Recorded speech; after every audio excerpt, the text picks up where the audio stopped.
as you know, I'm a great advocate and trusted advisor or trusted, trusted partner. So what's your thought on it, especially now in the situation like this? Where is the trust between the provider and the client should be?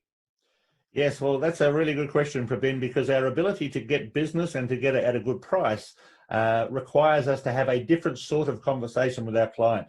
Now, I call these a trusted conversation because the key question, of course, has always been when we're trying to sell a product of service is the client is always asking, can I trust you? And that's more relevant now than ever, because now they're thinking, I have all these opportunities coming towards me, all these offers, everyone is coming at me digitally, everyone's coming from the same channels, from Facebook and LinkedIn and so on. And so I now have a much broader range that I need to think about. And also there's a range of prices, as I said before. So who do I trust? Who do I buy? Who is good and who is not good? And in the past, whether I can trust you tended to be a little bit personal. So they would look at the person and say, are you the sort of person? Are you the person for me? So the idea of can I trust you tended to revolve around who are you as a person? But now, particularly digitally, we actually have to think of 4 other dimensions in order to find a way to get people to trust us. And I'm referring to these as another 4 Ps here, Prabin. So let me take you through these one at a time. Sure. The first P is the problem. We have to be able to present to a client or a prospective client an understanding or a definition of the problem that we say that they are facing. So we don't have to just understand the client. We now have to be able to demonstrate to them that we are able to identify and define the problem in a way that they like and in a way that they trust.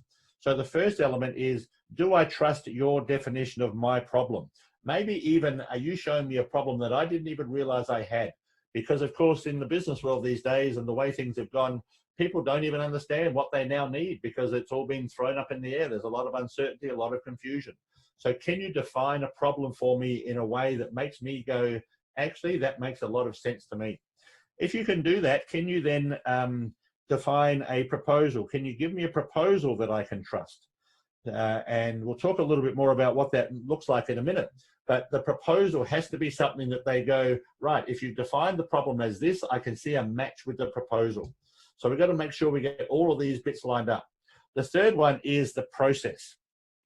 More than ever, the process of how we will deliver that, what the experience will be like of working with us is really critical. And I can give you a good example of that, Prabin. I do a lot of work with corporates and small businesses and government departments. And I was working with the government department just yesterday on a program about how they deal with some of the difficult client conversations that they have to have. Now, normally that would have been a half-day program, 3 hours, 3.5 hours. They get in a room, I walk in, I deliver it, we talk, we apply it, etc. And they know exactly what they're getting. A 3-hour program, very easy to understand.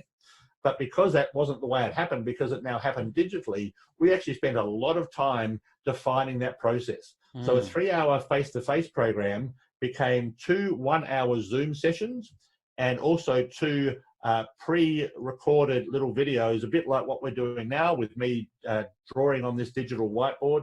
So I'd send them a video and then they'd watch that, then they'd turn up for a live Zoom session, send them another video, turn up for another Zoom session. So the whole process of how I delivered that content completely changed. And we had a lot of backwards and forwards with the client, just making sure that they were comfortable with that process and making sure that they knew that it was as good as what they would have got face-to-face. The last P, of course, is the payoff. People have always wanted to know what's in it for me, what's the benefit, what are the outcomes going to be, but now more than ever. Because in the past, it was possible to say, oh, yes, I'll buy that and I'll agree to that service and I'll get that done. And there was a sense of, well, as long as you seem to be okay and it gives me what I think are the results I want, then that's fine. And so people were always interested in the results, but now people are looking in absolutely, am I getting the exact results that I need right now? And are they results that I'm going to be able to implement today and tomorrow and next week? Not results that will pay off in the future, because the future is at the moment kind of too far away. We don't quite know what that looks like. So what I want now is I want to pay off, I want results, I want benefits that are going to be really clear right now.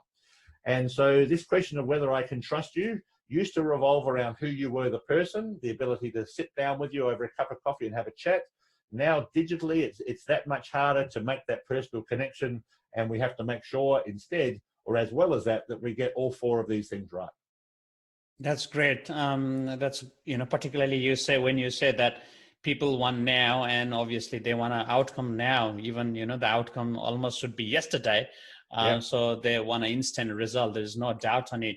But obviously that comes with the challenges as well, isn't it? Because obviously different market segments are different. Let's say even we talk about events, we talk about, pre-events, events, post-events. If you talk about sales, same, pre-sales, sales, post-sales. So it's all about what clients are, what exactly they are looking right now is the experience, isn't it?